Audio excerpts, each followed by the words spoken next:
सबको जय मसीह की। प्रियो, आज हम प्रभु यीशु मसीह के बारे में और वचन से समझेंगे। यीशु प्रभु ही हमको जय देता है, जय देने वाला प्रभु। हम हिंदी में गीत भी गाते हैं, जय देने वाला प्रभु यीशु को कोटि कोटि धन्यवाद। हम पुराना नियम से, परमेश्वर के वचन से हम एक पहला समूएल 17 की 40 से आगे कुछ आयतों में से उसका उदाहरण भी निकालेंगे। यहाँ पर दाऊद और गोलियत के बीच में युद्ध है। उसके पीछे बहुत सारे बात है, तो आपको पूरा चैप्टर पढ़ने से समझ में आता है। तो 40 दिन तक ललकारता रहा कि ये गोलियत कि फिलिस्तियों के साइड से एक बड़ा आदमी है, ये करीबन 10 फीट के आसपास, 9.5 फीट से भी ऊंचा है वो, और ये बहुत पावरफुल है। कम उम्र से ही बड़े युद्ध में वीर निपुण है ये। बोले अकेले में मेरे से जो लड़ो और जो जीतेगा वही सिकंदर, ये वाली बात है। ये जो जीतेगा तुम फिर मालिक बनेंगे, हम दास बनेंगे, या हम जीते तो हम मालिक बनेंगे, तुम लोग दास बनेंगे। ये शाऊल उस ज़माने का, उस समय का राजा जो कि थे, और शाऊल में से अभिषेक चला गया था। परमेश्वर ने दाऊद को चुन लिए थे, और वहाँ पर देखा गया कि दाऊद बता रहे कि कहीं उसे पूछ रहे क्या हो रहा है, क्या हो रहा है। देखो, दाऊद के बड़े भाई 3 लोग जो सेना में भर्ती थे, तो कई दिनों से घर नहीं आया। तो यिशा जो इनकी पिता है वो बोले कि मेरे बच्चे लोग आ ही नहीं रहे, इनमें कुछ युद्ध वगैरह चल रहा है, चलो तुम एक काम करो, कुछ ये खाने का चीज़, वो खाने की चीज़, राजा के लिए कोई गिफ्ट सब लेके चले जाओ, और गधा भी साथ में कुछ सामान लाद के तुम चले जाओ और उनको ये सामान दो, और वहाँ से हालचाल पूछ के चिट्ठी लेके सब मेरे पास आ जाओ। तो चलो ठीक है। सुबह सुबह, ये कौन सी दिन है मालूम है? ये 40वां दिन है ललकारने का।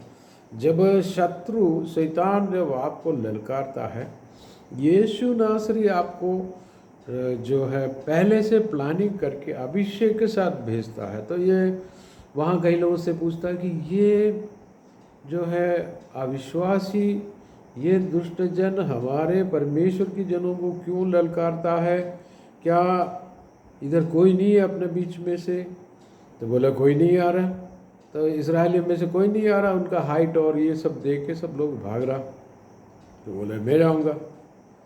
तो ये पहले अपने भाइयों से बात की, तो वो बोले कि तू बहुत घमंडी है, क्योंकि उनके भाइयों को भी थोड़ा इनसे चिढ़ आ गया कि यार हम लोग तो हारते जा रहे हैं, ये देखने चले आए, हमारा फेलियर ये देख रहा और ये बड़ी बड़ी बातें कर रहा, हमसे बड़े बनने को, यानी जलन भी सब हो गया। ये सब होता है, विश्वासियों के बीच में भी कई बार होता है।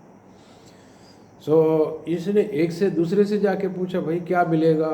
तो वो बोला कि राजा ने डिक्लेयर किया जो इस फिलिस्ती को, इस गोलियत को हराएगा, राजा उसको धनी बनाएगा, उसका दामाद बनाएगा, बेटी से शादी करा के बहुत प्रॉपर्टी देंगे, ये बहुत सारी गिफ्ट देने की बात करी। तो ये तीसरे से पूछा कि क्या हो रहा है भैया? तो उसने भी ऐसा बोला, तो मैं करूँगा, मैं इसको हराऊँगा। तो ऐसे 4-5 जगह बोला, तो बात फैल गया, भाई कोई तैयार नहीं है। तो दाऊद तैयार हो रहा। उसको एक बंदा ले करके शाऊल राजा के पास पहुँच गया। तो वो अपने तंबू में बैठे और पहाड़ के ऊपर नीचे देख रहा, तराई में वो ललकार रहा, 2 पहाड़ों के बीच में। उसके बीच में 1-1.5 किलोमीटर, 2 किलोमीटर की फासला है। तो वहाँ पर इनकी तराई से जो नीचे उतरते ही एक छोटी सी नाला है। उसमें कहीं बारिश में पानी आती है, अन्यथा पानी नहीं है उसमें। तो इसलिए उधर की पत्थर जो है ऐसा राउंड राउंड था पानी बहने के कारण। तो इस तरह का एक माहौल है। वो सब डरे हुए हैं। 39 दिन तक तो वो है, अब 40वां दिन है। तो ये परमेश्वर ने दाऊद के पिता के मन में ये बात डाला कि उसको अभी भेजो। अर्ली मॉर्निंग 5 बजे 4:30 बजे इसको निकाला कि 3-4 घंटे में पहुंच गया। तो साधारण रीति से हर रोज़ की समान उस दिन भी वो ललकारना स्टार्ट कर दिया। जब शैतान आपको बार बार कहीं दिनों से कहीं समय से ललकारता, तू हारेगा, तू जीतेगा नहीं, तेरे पास तू कंगाल होगा, तो आपके अंदर दाऊद का अभिषेक आना चाहिए कि ये वो यीशु मसीह ही देता, क्योंकि अभिषेक का मालिक वो है। तो परमेश्वर ने दाऊद को अभिषेक किया था। तो शाऊल ने बोला एक काम करो, तुम तो योद्धा नहीं है, वो योद्धा है, तुम ऐसा है, तुम कैसे जीतेगा। बोला मैं जीतूंगा, अपना गवाही बताना स्टार्ट किया। तो शैतान के ऊपर जय पाना है तो आप अपना जो जय का गवाही आप अपने जीवन में याद करो या सुनो या बताओ। जय का जो भी जिस एरिया में फेल हो रहा है उस एरिया में जो जय का गवाही देता है वो बाइबल से या दूसरे विश्वासियों से आप ले लो, टेक इट, उसको सुनो कंटिन्यूसली।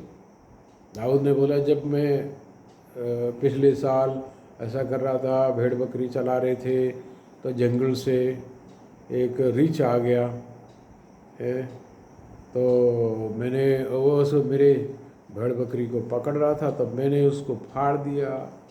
और इसके बाद कुछ दिन बाद देखा तो एक जंगल से एक शेर आ गया, मैंने उसको भी चीर फाड़ा। तो यानी पिछले दिनों में प्रभु ने आपको जो जय दिलाया था उसको बार बार याद करना कि पिछली बार चंगाई दी परमेश्वर ने, नौकरी दिया परमेश्वर ने, पिछली बार आपको बुराई के समय पर प्रभु ने मदद की, मदद के लिए किसी और को भेज दिया।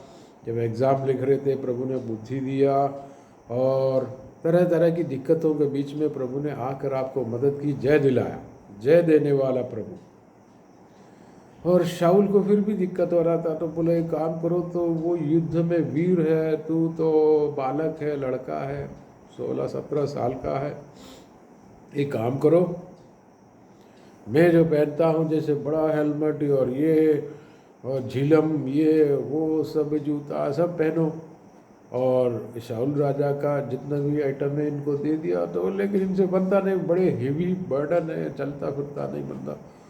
बोले सर मेरे को इसका आदत नहीं है, मैं जैसे प्रभु ने सिखाया वैसे। देखो परमेश्वर आपको जो डायरेक्ट अभिषेक देता है उससे सीखो, वचन से। उसने ऐसा किया तो मतलब कोई ज़रूरी नहीं कि अपन भी ऐसा ही करें। प्रभु अब हम आपको जो गाइडेंस देंगे उसके अनुसार करो। फिर वो सब निकाल कर रख दिया, और वो नीचे की तराई की तरफ उतरे तो नाला पहले पड़ता है, नाले से वो क्या होता है जो राउंड राउंड जो पत्थर है, उसने अपना पॉकेट में उसको किया, 5 निकाल दिया। क्योंकि अगर गोलियात की संख्या भी तो एक ही परिवार की 5 गोलियात है, सबका नाम गोलियात है, ये मुझे नहीं मालूम ऐसा क्यों नाम रखा। 5 भाई है।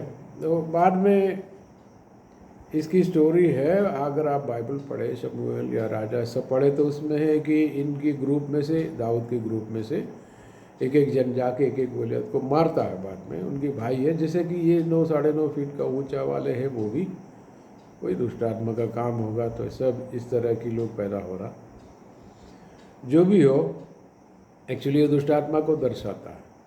इसने 5 पत्थर, और इनके पास जो गोफन था, गोफन चलाने में माहिर था, इनकी निशानेबाज था ये। और जैसे कि ये जो भी ट्रेनिंग प्रभु ने दी है, तलवार चलाना इनको ढंग की नहीं आता, यानी युद्ध में उस तरह का ट्रेनिंग नहीं है इसका, लेकिन गोफन चलाना इसको बहुत अच्छे से आता है। और इसलिए तलवार भी नहीं है इसके पास, जो शाऊल राजा ने दिया, लिया नहीं इसने, बहुत भारी भरकम में बोले।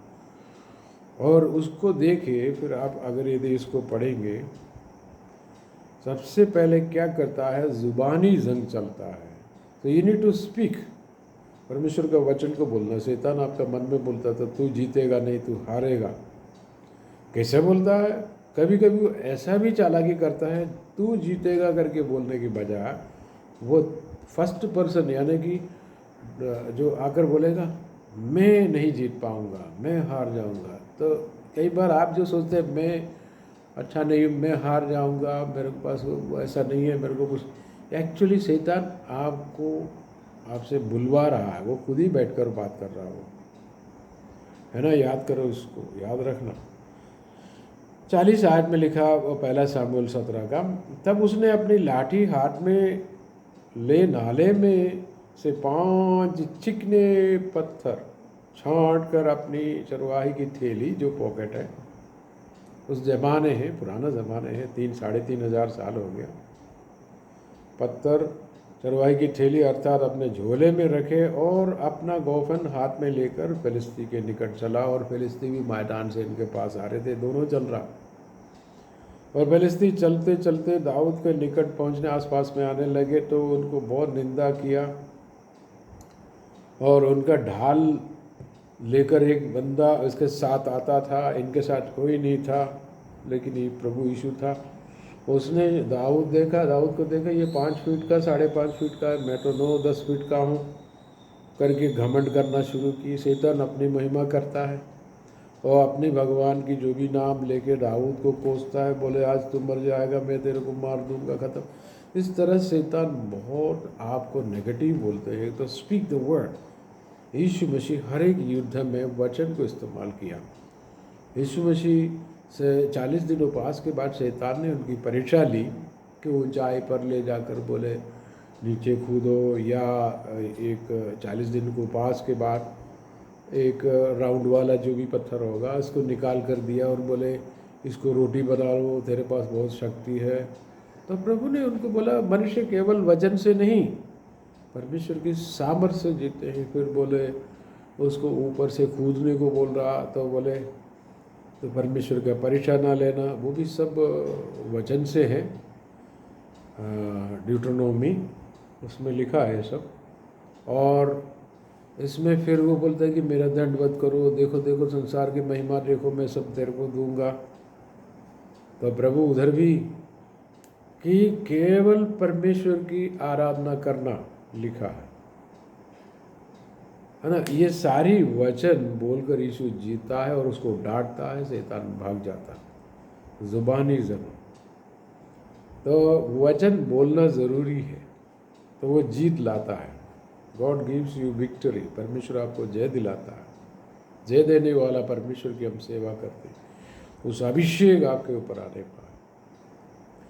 और ये युद्ध करता है, वो तलवार चलाता है और काफ़ी समय तक इनके पीछे लगे रहते हैं, लेकिन ये थोड़ा सा इधर उधर इनके एकदम नज़दीक में जाने का मौका नहीं देता, क्योंकि वो नज़दीक में आ गया तो हाथ पकड़ के इसको ऐसा तोड़ ताड़ देंगे, मार ही देगा वो। देखा कितनी चालाकी से दाऊद भी इधर उधर, और वो गोफन घुमाना शुरू कर दिया, पत्थर उसमें रख चुके थे। और इतनी हाई स्पीड में गोफन चलाते ये लोग, इतनी हाई स्पीड में, जैसे बुलेट निकलता है रिवॉल्वर से, बंदूक से, इतनी स्पीड में चलाते हैं, है ना। तो दाऊद बड़े इस काम में अव्वल था। तो इसमें क्या हुआ, एक्चुअली परमेश्वर का मदद है। ये पूरा सिर पे मुकुट रखा है, इधर से कवरिंग कान के, इधर से ये झिलम, ये इधर हाथ का पैर का पता नहीं, पूरा बेल्ट पट्टा सब बंधा हुआ है, तो कोई जगह नहीं। लेकिन ये हेलमेट के इधर और ये नीचे जाते में माथे की जो सेंट्रल पॉइंट, जो आंखों के बीच का जो पॉइंट है, वो खुला था। आपको देखना है कि जीतने के लिए मौका कैसा मिलता है, प्रभु से अगुवाई मांगना है। तो दुश्मन का जो कमजोरी समझ में आता है, शैतान की कमजोरी यीशु का नाम है, यीशु के नाम के सामने और यीशु का लहू जब बताते हो उसके सामने उसको हारना पड़ता है। यीशु का लहू सारे पापों से हमें शुद्ध करता है, यीशु का लहू से वो डरता है। तो उसकी कमजोरी समझकर इसने पत्थर फेंका। एक्चुअली वो पत्थर फेंकने का मीनिंग ये है कि गोफन में पत्थर रख के, यानी प्रार्थना वाला गोफन में वचन रूपी पत्थर लगाकर और उसको प्रार्थना से फेंको। तो उस पर लग जाता है। और कहाँ? उसकी कमजोरी पे। और उसने ये हिस्सा कवर नहीं किया था, सेंट्रल पॉइंट, माथे की जो एकदम बीच वाला पॉइंट, आंखों के बीच वाला सेंट्रल पॉइंट, उस पे लग कर इतनी हाई स्पीड में फेंका कि लग के बाहर नहीं गिरा, लग के अंदर घुस गया, यानी उसकी खोपड़ी तोड़ दिया सामने वाला हिस्सा। इतनी स्पीड था जैसे मान के चलो बुलेट का स्पीड हो। और बुलेट से बड़ा है ये जो इनका जो राउंड वाला पत्थर, इसने एकदम राउंड वाला निकाला ताकि गोफर में हाई स्पीड में घुमाते हैं और इसका एक कोना छोड़ देता, एकदम हाई स्पीड में हो जाता। मुझे समझ में नहीं आता, एक्यूरेटली चलने वाला व्यक्ति है वो आगे की तरफ बढ़ रहा था और एक कांस्टेंट एक लेवल पर एक जगह पर नहीं खड़ा, वो आगे बढ़ ही रहा था। चलने वाला, मूविंग चलने वाला व्यक्ति के माथे पर इसने कैसा लगाया, वो भी सेंटर पॉइंट पे, और वो लग कर और अंदर घुस गया और वो सामने की तरफ गिर गया, है ना। परमेश्वर ने उसको गिरा दिया, धक्का दे दिया। पीछे की तरफ गिरना था लेकिन आगे की तरफ गिर गया तो क्या हुआ, वो उसका माथा दाऊद की पाँव के पास आ गया, यानी और एकदम दंडवत करवा दिया, क्योंकि दाऊद के पीछे यीशु खड़ा है, परमेश्वर खड़ा है, उसके पीछे उसकी जो भी भगवान है, लेकिन वो हमारा यीशु के सामने कुछ नहीं कर पाएगा। तो क्या हुआ, वहाँ पर उसको गिराया और उसी की तलवार म्यान से निकाल करके उसी का सिर काट दिया, हाँ, धड़ अलग कर दिया। यहाँ पर जीत है। वो देख के फिलिस्ती लोग भागने लगे, यानी यीशु ने इसको जीत दिलाया। प्रियो, हम इसके बारे में और भी चर्चा करेंगे। और परमेश्वर का वचन आपको जीत दिलाया। दुष्ट आत्मा आपके खिलाफ कुछ भी बोले, तू हारेगा, तू नेगेटिव, तू ये है, तो कभी अच्छा नहीं होगा, तो वचन से बोलो, मैं प्रभु ने मुझे आशीष किया है, यीशु के नाम से मैं आशीषित हूँ, यीशु के लहू के द्वारा मैं जीतूँगा, मैं चंगाई को प्राप्त करता हूँ, प्रभु ने मुझे अनुग्रह दिया, अब्राहम का अनुग्रह मुझ पर आ गया। सो ये वारफेयर चल रहा, तो प्रभु आपको आशीष दे, जीत दिलाए। जीत दिलाने वाला यीशु मसीहा को धन्यवाद, यीशु के नाम से, आमीन।